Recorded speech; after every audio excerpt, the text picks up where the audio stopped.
Walaupun terinspirasi dari kisah nyata, namun cerita ini hanya fiktif belaka. Jika ada kesamaan nama tokoh, tempat kejadian, ataupun cerita, itu adalah kebetulan semata dan tidak ada unsur kesengajaan.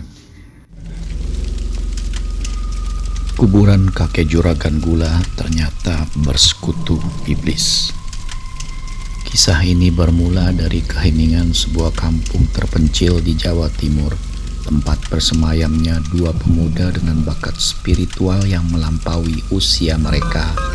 Jaka, seorang praktisi supranatural muda yang karismatik, bersama asisten setianya Roni, dipanggil oleh sebuah kekuatan besar yang melintasi batas geografis.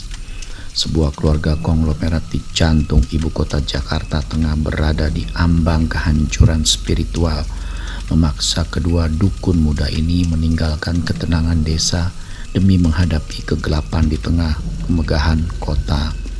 Sesampainya di kediaman mewah tersebut, suasana mencekam langsung menyambut mereka. Tangisan seorang bayi yang baru saja menghirup udara dunia tidak pernah berhenti. Seolah-olah sang bayi melihat entitas yang tidak kasat mata oleh mata awam. Sang kepala keluarga, seorang pria yang tampak gagah namun rapuh, mulai kehilangan kewarasannya akibat penglihatan ganjil yang terus menghantuinya setiap kali memejamkan mata. Melalui penglihatan batinnya, Jaka segera mengidentifikasi fenomena tersebut sebagai panggilan kubur. Ini bukanlah sekedar gangguan roh biasa, melainkan jeritan kemarahan dari roh leluhur yang merasa terusik dan tidak tenang di alam sana, yang kini menuntut tumbal dari darah keturunannya sendiri. Menyadari skala ancaman yang begitu besar, Jaka tidak ingin melangkah tanpa persiapan matang. Ia kemudian mengundang dua pakar kawakan untuk bergabung dalam misi berbahaya. Pertama adalah Yudi, seorang ahli geomansi atau feng shui veteran yang memiliki ketajaman dalam membaca aliran energi bumi. Kedua adalah Raden, seorang pengurus pemakaman yang telah menghabiskan separuh hidupnya berurusan dengan jasad dan ritual pemulasaran. Pencaharian jejak leluhur membawa mereka ke sebuah lokasi yang tidak terduga.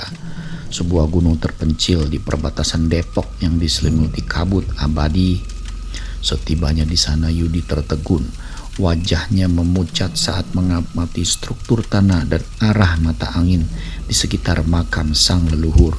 Dengan penuh kecemasan, ia menjelaskan bahwa makam tersebut terletak di atas tanah terkutuk, sebuah titik di mana energi negatif berkumpul secara konstan.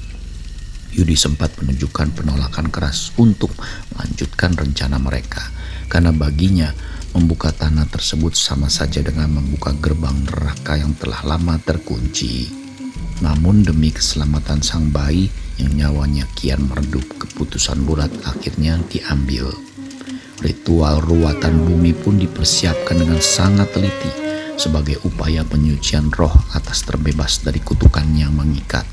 Jaka dengan langkah yang mantap dan penuh wibawa mulai melakukan tarian dukun yang mistis diiringi mantra-mantra kuno. Tarian itu bertujuan untuk mengalihkan perhatian entitas jahat, sementara proses eskavasi dilakukan oleh Raden dan timnya. Saat peti mati mulai terangkat ke permukaan, alam seolah memberi peringatan keras. Langit yang kemudian menjadi gelap itu dari cerah dan hujan deras pun turun membasahi bumi. Dalam kepercayaan mereka, hujan saat pemindahan peti adalah pertanda buruk yang tak terelakkan. Karena situasi yang kian darurat dan berbahaya, peti tersebut akhirnya dievakuasi sementara ke sebuah rumah abu atau krematorium terdekat. Di tempat inilah petaka yang sebenarnya bermula. Seorang staf rumah abu yang dibutakan oleh keserakahan secara sembunyi-sembunyi membongkar peti tersebut dengan harapan menemukan harta karun yang dikubur bersama jasad. Tanpa ia sadari, perbuatannya telah membebaskan amarah roh leluhur yang kini bebas berkeliaran. Teror pun meledak, satu persatu anggota keluarga kondisinya tewas dengan mengerikan karena dibantai oleh entitas yang tak terlihat. Setelah melalui perjuangan spiritual yang melelahkan untuk menenangkan roh leluhur, tim tersebut sempat menghela nafas lega. Namun ketenangan itu hanyalah fata morgana. Yudi yang masih merasa ada ketidakteraturan dalam aliran energi tanah tersebut melakukan pemeriksaan lebih mendalam di lokasi penggalian awal. Di sanalah ia menemukan sebuah gegarian yang jauh lebih besar.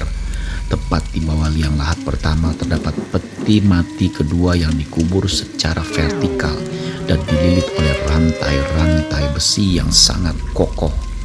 Terungkaplah sebuah fakta sejarah yang kelam. Makam keluarga kaya tersebut hanyalah sebuah penutup atau umpan untuk menyembunyikan sesuatu yang jauh lebih purba, lebih mematikan, lebih menakutkan. Di dalam peti vertikal itu bersemayam jasad seorang siluman Jepang, seorang shogun raksasa pada masa penjajahan dulu. Ini adalah bagian dari kutukan kuno yang dirancang oleh para praktisi mistis Jepang pada masa lampau saat menjajah Indonesia.